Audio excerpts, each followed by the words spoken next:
हाथों का मंथन किया तो हाथ के मंथन से एक जोड़ा प्रकट हुआ जिसका नाम है पृथु और अर्ची। पृथु महाराज को चक्रवर्ती राजा बनाया गया और इन्होंने ही इस धरा को गाय बना करके उसका दोहन किया और सारे रत्नों को निकालकर इस देश को कृषि प्रधान देश बनाया।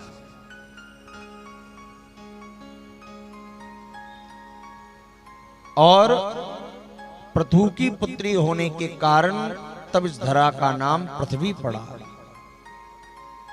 इन्हीं पृथु महाराज ने भगवान से 10,000 कानों की याचना करी। इन्हीं के परिवार में एक राजा हुए प्राचीन बरही, और इस प्राचीन बरही ने इतने यज्ञ किए कि पूरी भूमि को कुशाद से पाट दिया। परंतु यज्ञ में गलती करता था। क्या गलती करता था? बोले बलि देता था। और बलि देने के कारण एक दिन नारद जी आए हैं और नारद जी ने आकर समझाया कि भैया तो ये बलि मत दिया कर, बलि ठीक नहीं है। क्यों? बोले महाराज मैं क्या करूं, मैं तो यज्ञ करता हूं। यज्ञ के विधान में लिखा है पशुन आलभेत, तो मैं पशु की बलि देता हूं। नारद जी ने समझाया भाई जरा ऊपर देख, तेरा कोई इंतजार कर रहा है। जैसे प्राचीन बरही ने ऊपर देखा तो हजारों हजार भैंसे, हजारों हजार बकरे सब मुंह फाड़ कर इसे देख रहे हैं। इसने कहा ये क्या है? नारद जी ने कहा ये सब तेरा इंतजार कर रहे हैं, इन सबको तूने पाया है, अब ये सब मिलकर तुझे पाएंगे। प्राचीन बरही घबरा कर बोला महाराज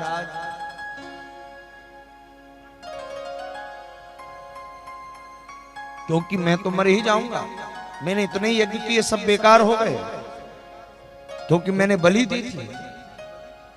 नारद जी बोले ये गलत है। अहिंसा को परम धर्म मानने वाला वेद कभी हिंसा की आज्ञा नहीं दे सकता। यदि शास्त्रों में हिंसा की बात लिखी है तो वह हिंसा भी निवृत्ति पूर्वक है, प्रपत्ति पारक नहीं है। अगर कहीं लिखा भी है ना शास्त्र में कि बलि देना चाहिए, वो हिंसात्मक बलि का आदेश नहीं है। तो फिर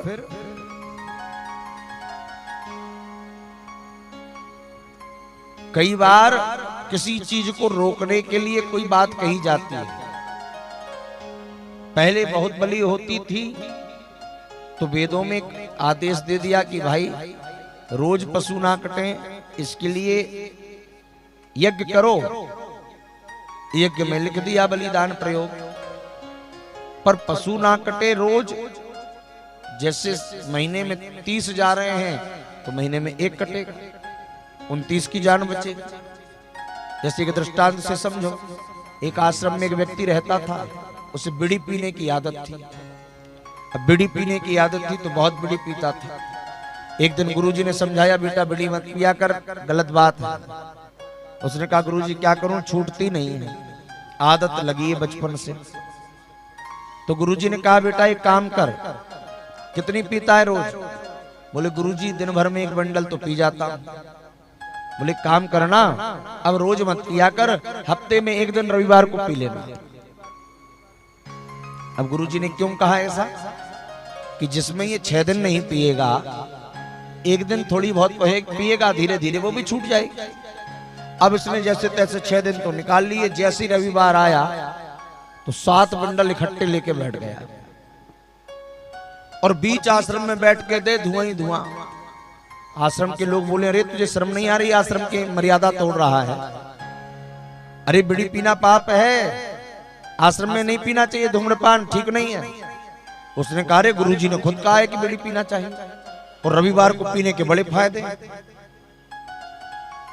जैसे ही सुना तो जो और आश्रम के लोग थे बोले अच्छा जी गुरुजी की बोल रहा है, जब गुरुजी ने कहा तो हमें पीना चाहिए भाई, रविवार को पीने के जब इतने फायदे हैं।